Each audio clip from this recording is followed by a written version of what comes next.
गुजरात के गांधीनगर में global renewable energy investors meet और एक्सपो में शामिल होने पहुंचे मुख्यमंत्री डॉक्टर मोहन यादव ने कहा है कि रिन्यूएबल एनर्जी का समय चल रहा है। एमपी ऐसा राज्य है जहां नवकरणीय ऊर्जा में तीनों फॉर्मेट में काम कर रहे हैं। इसकी बदौलत ही दिल्ली मेट्रो को एमपी से बिजली जा रही है। दिल्ली मेट्रो के अलावा 7 ऐसे सेक्टर हैं जहां एमपी की बिजली दी गई है। बिजली में सरप्लस होने के कारण अब देश के बाकी राज्यों में भी बिजली देने का काम करेंगे।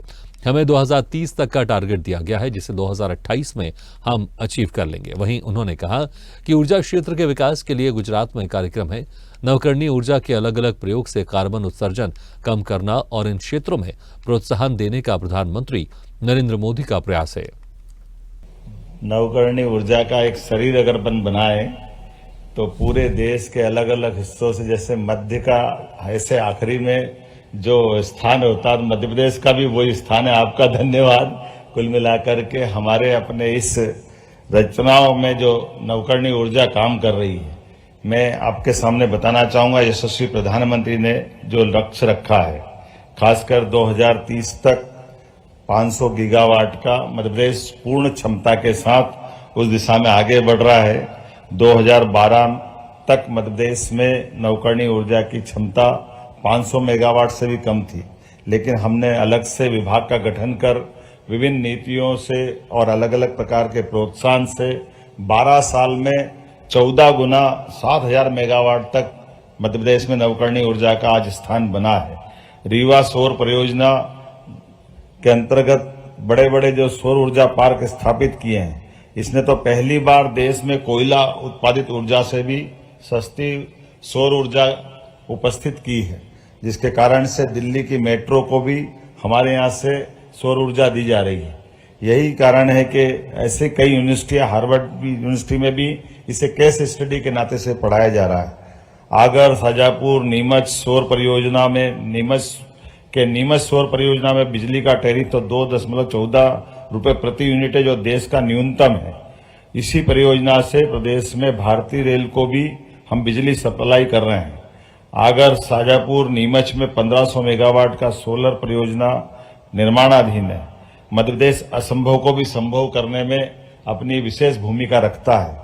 यही कारण है कि मां नर्मदा सुप्रसिद्ध 12 ज्योतिर्लिंग में से एक ओंकारेश्वर में हम 600 मेगावाट की क्षमता का दुनिया की सबसे बड़ी फ्लोटिंग सोलर परियोजना विकसित कर रहे हैं। इसके साथ 200 मेगावाट का सोलर पैनल भी हम यहाँ लगा चुके हैं।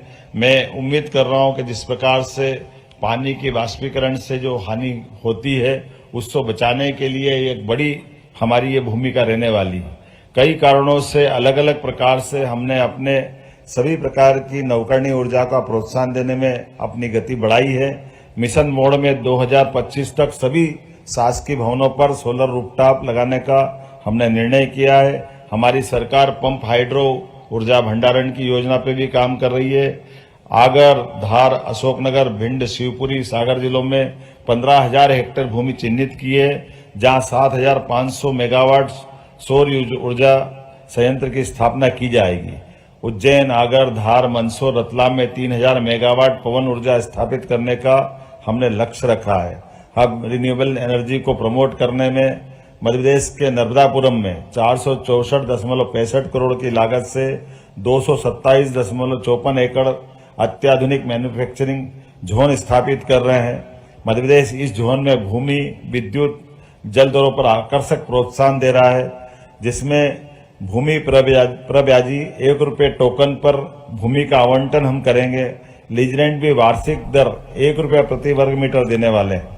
विद्युत टैरिफ 4.36 रुपये प्रति यूनिट में 5 वर्षों तक का।